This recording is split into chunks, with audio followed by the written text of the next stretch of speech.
महायुतीच्या समन्वय समितीची आज संध्याकाळी 6 वाजता मेघदूत बंगल्यावरती महत्त्वाची बैठक पार पडणार आहे। महामंडळ वाटप आणि एकमेकांच्या पक्षातील प्रवेशावरून महायुतीतील नेत्यांमध्ये महत्त्वाची चर्चा होणार आहे। महायुतीच्या नेत्यांमध्ये नाराजी उद्भवू नये यासाठी समन्वय समितीत चर्चा होईल।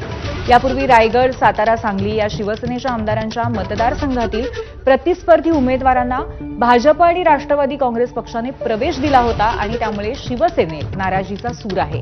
त्यामुळे या बैठकीमध्ये नेमकी काय चर्चा होते हे पाहणं महत्त्वाचं असेल।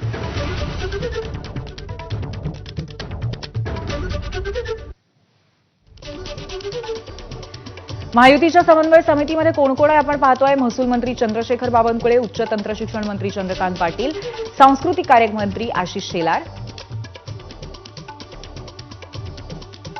भाजपचे आमदार प्रसाद लाड, उद्योग मंत्री उदय सामंत, पर्यटन मंत्री शंभूराज देसाई,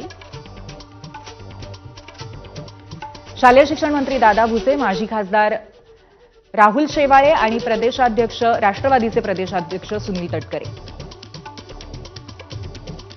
तसंच अन्न आणि नागरी पुरवठा मंत्री छगन भुजबळ, राष्ट्रवादीचे आमदार दिलीप वळसे पाटील आणि राष्ट्रवादीचे आमदार धनंजय मुंडे यांचा सुद्धा या समितीत समावेश आहे।